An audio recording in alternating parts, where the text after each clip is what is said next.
one Atlanta man's life didn't go exactly by design. Rashod Stanley designs his clothes, but he opened his own store even by the age of 20. Still, he found himself behind bars soon after that.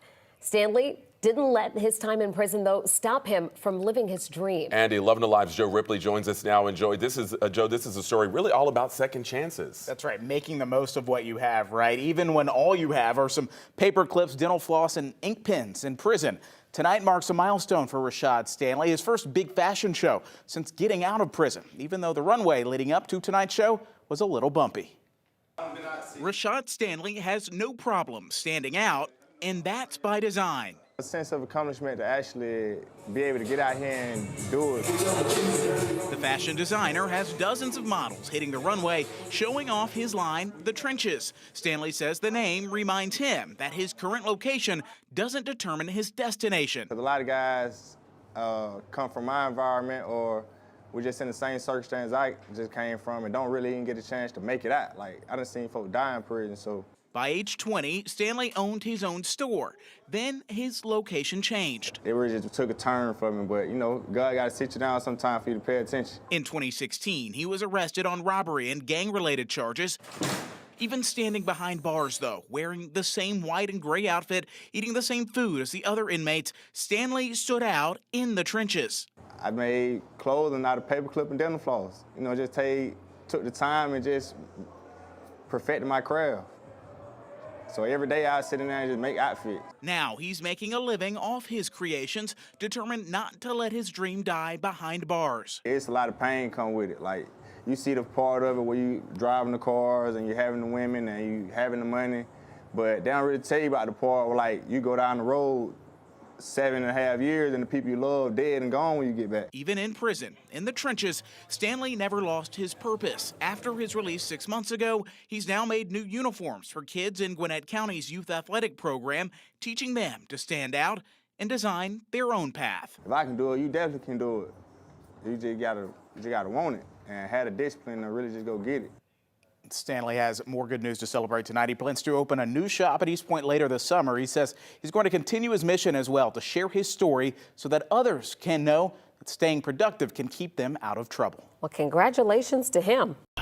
Good morning. Today is Monday, April 15th. The year is 2024. I'm back here in Atlanta. The news article you just saw caught my eye, which I thought was very interesting, because you have a young man who served time in prison. And I watched that report twice. I didn't see how much time he served and what he went to prison for.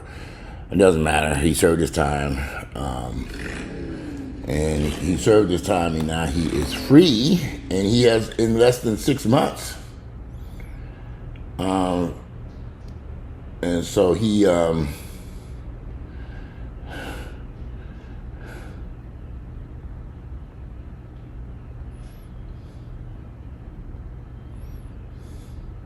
So in less than 6 months,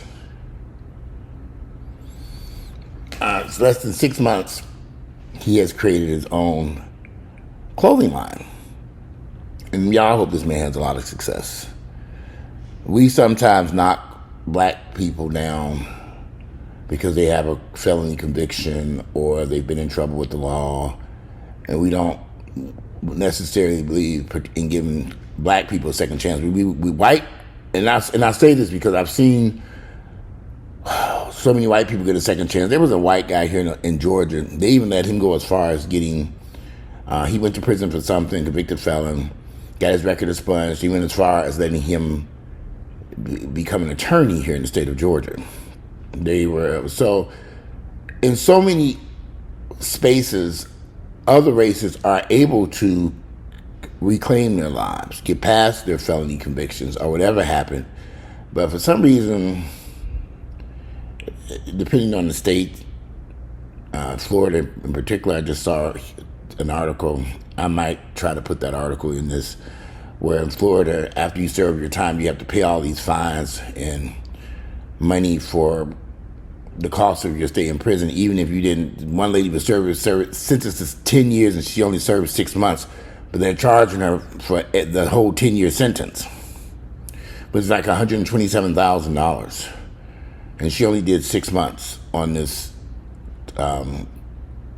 6 months in jail, but they making her pay for every day that she was sentenced for, but she only did 6 months.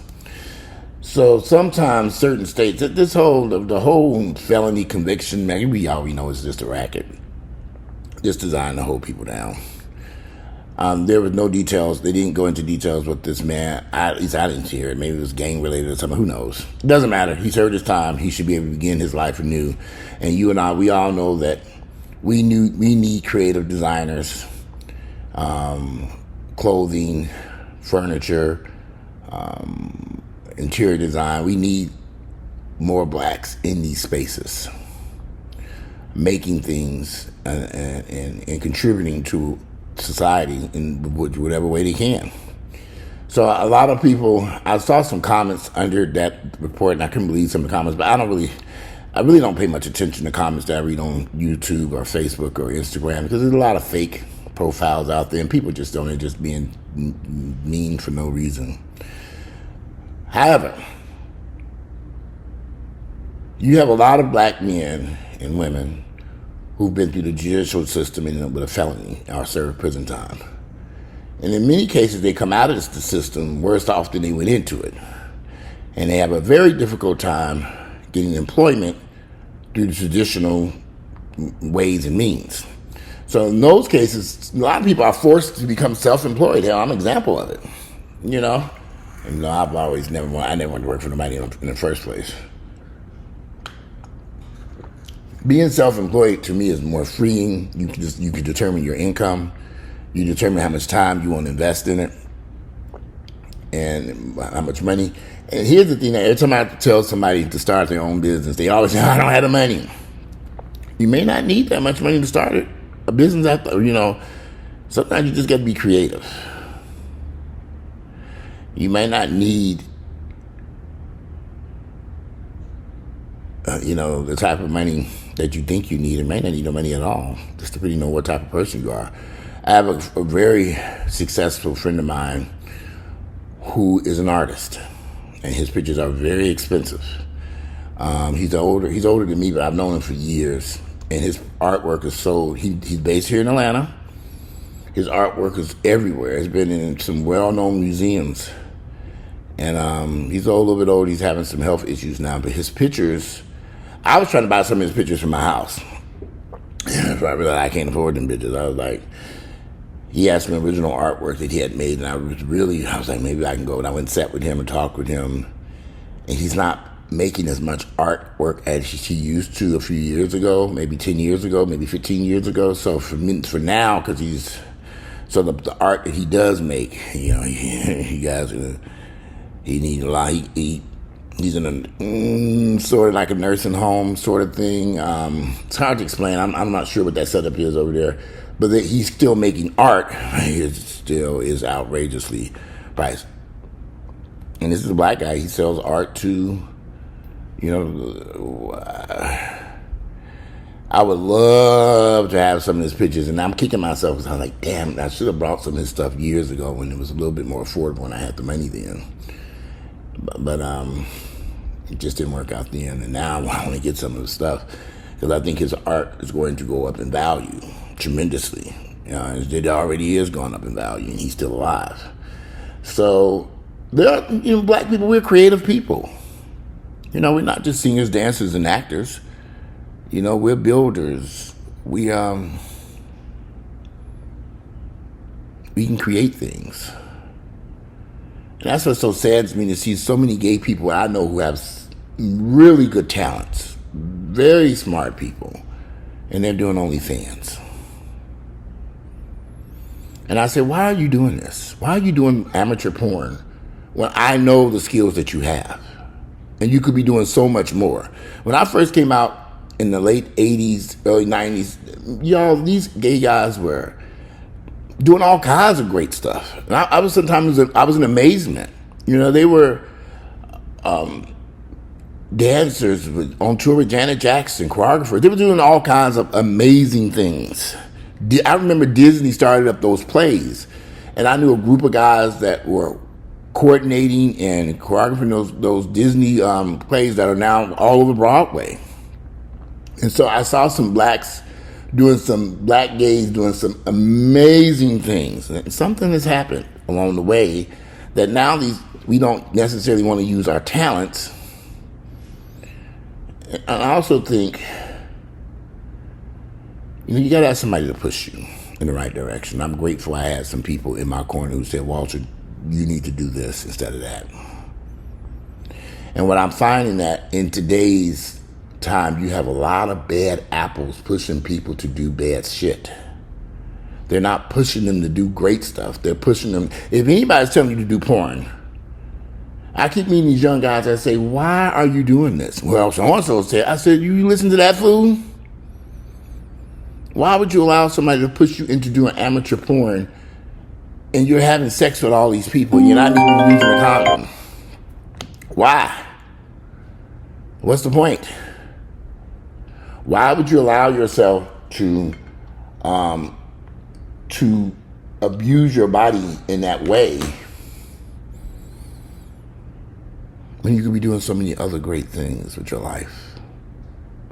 I hope this man has great success with his clothing line. The more clothes, we all, everybody's running around buying Versace and Gucci and Fendi and all this. But those people everybody had to start somewhere. They all had to start somewhere. And I would love to see more black designers in these spaces because it makes no sense for us to keep giving our money to these European designers. I don't get it. Hell, I'll go out and buy me a pair of Levi's before I go buy these high-ass jeans they sell in these stores. I see everybody wearing. I said, how much are them jeans? What? Did you know about Levi's? They right over there at Macy's, $49. You can get you a couple pair of them too. I got a ton of Levi's up there throwing them back. I just took them when I was in Brazil, I had my Levi's on, went around down there. I was like, why did I wear them jeans? I wore them someplace, and everybody's like, oh, those jeans are so nice. I'm thinking, Levi's. Where do you get these jeans from? They're Levi's. I got them from Macy's. Y'all ain't heard of Macy's down here in Brazil? Yeah, we need more designers. I saw that story and I thought it was amazing. We need to see more people doing stuff with their hands, some skills, and passing this on to people instead of this. Something happened in our community. Well, I know what happened. Ain't no doubt about it. There's a news report coming on talking about how the school system during integration, when they integrated the school system, they fired all these black teachers and educators and principals and stuff. Desegregation fucked black people's lives up. They got rid of all these black teachers, educators, and principals. They were all dismissed. They didn't need them anymore because they were integrating the schools, and they kept the white folks. That's what y'all wanted? Okay. And, I'm sitting, this is going to be, I need to see it. They were just talking about this on TV, and it's going to be a report that's going to air. This woman, she wrote a book about this. And how segregation, how they let go of all these educators in the school systems, not just in Atlanta, but I had never known this because I was in Gary, Indiana, it was a predominantly black city. Then they took a sledgehammer to that motherfucker and destroyed it too. So yeah, but I'm going to find out what that report was. And it was on Channel 2 News, and I want to get that. And I'm definitely going to, because we need to know what happened to our educational system. Why has the educational system? Why is it the way it is now? Because it ain't working for us right now. It's not working. I would not send a Rottweiler into the public school system here in Atlanta, least alone a child. These kids are not getting an education at all, period. Why? I think desegregation kind of fucked black people. It kind of screwed our asses. And so we're stuck. Some people are making it through and doing okay, but the vast majority are not. And so when you see people like this young man who realized, man, I made some bad mistakes in my life and I want to correct this stuff. And he has a skill. And he was in jail designing clothes. I said, I'm going to have to go over to the store. I need some clothes. And say, hey, because I have a very difficult time finding clothes sometimes. And I'm not really into a lot of, I just like basic clothing. But even then, it doesn't fit me nicely because my shoulders are big and my chest is big, and so everything kind of looks. I like stuff to be a little tailored a little bit. Go over there and see, can you tailor it for me? Make stuff that can fit someone my size. I mean, shit, I weigh 260 pounds now. We'll talk about that in another video. But I thought that video, that news report was that we need to see more blacks start their own businesses. They're using their own creative forces, and we need to support these businesses. We need to support these people who are trying. I swear to y'all, when I was renovating this house, I did use a contractor to do this kitchen in the basement, a black contractor who did the cabinets down here. I was trying my best to do work with black folks. I tried. I was trying. Their prices were just high as hell. I said, and it wouldn't add up. But I was trying to use black contractors here at this house. I really did try. I called every black contractor I could and got bids and offers. And I just realized I can't afford these guys. They're just too high. I mean, the prices are astronomical in compared to the Latinos that came in here and did the work and started that day. I like to see black folks. I don't know why these prices were so much higher. I just don't get it. But I tried to work with some black contractors here to enter it out. But construction is a whole nother beast. It's unfortunate, but there are some black construction firms out there that are doing extremely well. I just wasn't able to link up with any that I could make work here at this house because I would love to have used some of those black contractors inside here. I was trying. I called out a black electrical firm, and I called out painters. I called out a roofing company. I had several black roofing companies show up, and then prices. I said, okay, this ain't gonna work. Where y'all coming with these prices from? It was just astronomical, and I was like, I don't know what their business model is. And everybody say that's my price. I say, okay, well, I can't afford that. I spent a lot of money getting this roof fixed on this house. It had to be fixed. Unfortunately, I wish I'd have did that day one. And then we got up there, it was a mess. I said, oh my God, this is a mess. But it is completed now, so water under the bridge. I just got a few little things I need to finish over here, but this house up for sale and get the hell on. But I got a few things. Some very minor things. So I'm not gonna be able to do it this week. Because I'm tired and I don't feel like being bothered. But no contractors running around this house this week. No, sir. I had a great vacation in Brazil, which I was still in Brazil. But it would be nice to see this young man have success. I would like to see him have some great success with his business, and I know I would support it. I know where it's at. He even had a fashion show. He's doing something great. Everybody got to start somewhere. And one thing I will tell you, I do support black-owned businesses, whether it's a restaurant, a store. I'll go and support them. I will go, and there's an African restaurant. I go there all the time. Their food is pretty good. It's right up the street from here. I forget the name of that damn restaurant. Every time I go in there, I support black-owned business. We don't support them. Who else will? I hate to say this, but I don't see too many white folks seeking out black-owned businesses to support. I don't. I could be wrong, though. I just don't know. I'm not white. I have to go ask my white neighbors, do y'all support black-owned businesses? And see what they say. What do you mean? That would be an interesting conversation. I would be really interested to go around with a camera and talk to white folks in Atlanta or various places and say, do you support black-owned businesses? Would you hire a black contractor in your home? Would you hire a black-owned roofing company? Would you, I'm just curious, what would they say? I'll tell you one thing. When me and Earl was renovating them houses back in the day, when the white folks saw our black asses, they ran. And we quickly realized that we had to go hide and pretend that, in fact, what we started doing is, unfortunately, we hired a white real estate agent, and we would hide. And they would come in, look at the house, and I'd be wiping stuff down and act like I'm a worker, cleaning the house and mopping and cleaning up. What are you doing there? Have a nice day, y'all. We're wiping the counter, looking at their asses. They don't know who I am, the actual owner of that fucking house. But when them white folks found out that we owned them houses, they were not interested in buying that one. No, thank you. Why? Who knows? You know, I can't tell you. We sold quite a few of our houses. We sold all our houses. But unfortunately, you know, they didn't really just find out who we were until after it closed. And then they say, oh, you owned it. I said, yeah, we owned it. Oh, I thought you were just the janitor. No, I owned it. And so it would be very hard.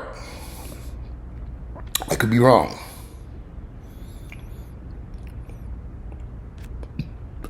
Excuse me, I've had a lot of people approach me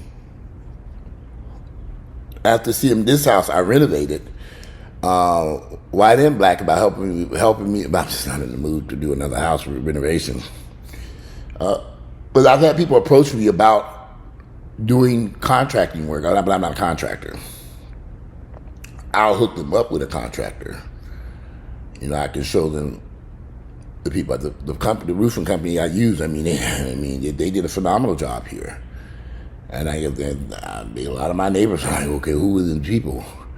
My God, that roof looks amazing. And they saw the work they did up there. They had to pitch that roof, and they did a lot of work up there. It wasn't cheap. So, anyway, I thought that was a very interesting news report. I'm about to get off this computer. I can't wait to read you all's thoughts and opinions. Today is Monday, April 15th, the year is 2024. I'm out, and enjoy the rest of this beautiful day.